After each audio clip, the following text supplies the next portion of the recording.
araw po kami na minsan hindi po kami kumakain. Minsan sa 3 araw.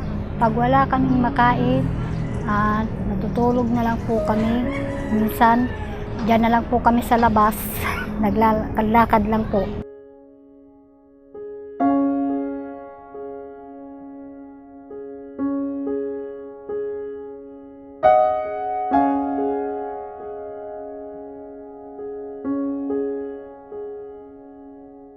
Pumunta ako dito sa Maynila, 8 years old. Tapos wala na po, hindi na po ako nag-aral. Wala na po akong mga magulang, kaya nag-asawa na lang po ako.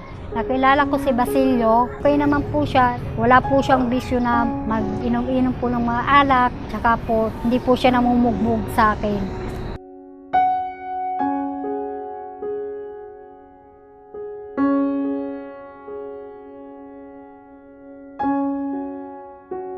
Ito yung aking anak, namatay yung 4. Ang aking panganay po na Gemaline, 18 years old. Meron na po siyang anak, wala po siyang asawa.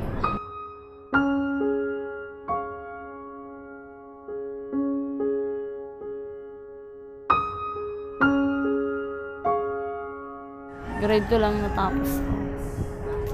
Namad na rin ako eh. Wala naman silang pera. Saka may anak na rin ako. Mahirap kasi pero kailangan ko lagi may pera, ganun, nagagatas yung anak ko. Dati nagkapadede ako, inawat ko na kasi pinakagat niyo utong ko eh. Ngayon pinapagatas ko na siya. Yung Jenaline ko po, siya po ay 12 years old. Hindi po siya nakapagtapos ng pag-aaral, maski sa kinder lang po.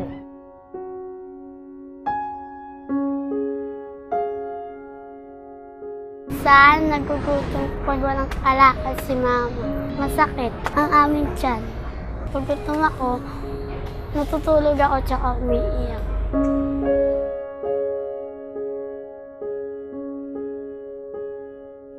Si Jomar, siya ang 8 years old.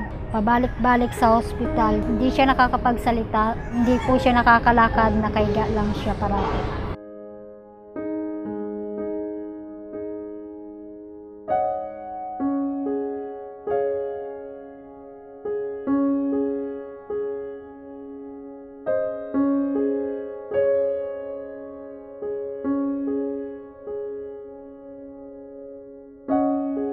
Pagdating po ng mga alas 6 na po ng gabi, natulog na lang po kami. Maski wala kami almusal, tanghali, hapon. Minsan bumibili ko ng isang noodles. Kami po ng mister ko, sabaw na lang po ang aming hinihigo. Yung mga laman po sa magi, pinapakain po namin sa mga anak. Pag kanin na ng dala ni mama, ulam na namin, toyo, kaya asin, tubig. Dati sa isang linggo, 5 beses lang kami kumakain. Umiiyak po sila. Naintindihan naman nila na sinusumpong ako ng aking sakit na epilepsy. Sabi ko, baka sa bukas o makalawa. Tiis lang, ganun. Tulog lang, ganun.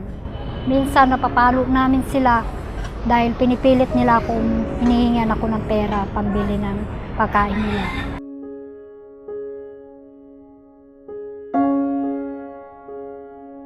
Nanay ko wala. Ganyan lang, nagwawalis. Si Papa walang trabaho kasi matanda na yan. Pwede ako kumain ng kahit ano, kanin, kahit tuyo, iklog.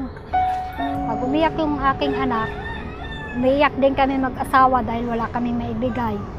Sabi niya, matulog na lang tayo anak. Natulog kami maghapon hanggang sa aming almusal. Tabi-tabi po kami lahat. Pangarap ko makapag-aral. So mag-asawa yung tanggap ni mga kapatid ko, yun lang. Siguro balang araw, sama ko na lang yun sila. May taong nagsasabi sa amin na bakit umaasa daw kami sa paghingi. Sabi namin ng aming asawa, wala kaming hanap buhay na maayos. Di bali na po silang baka pagsalita man sa amin ng masakit,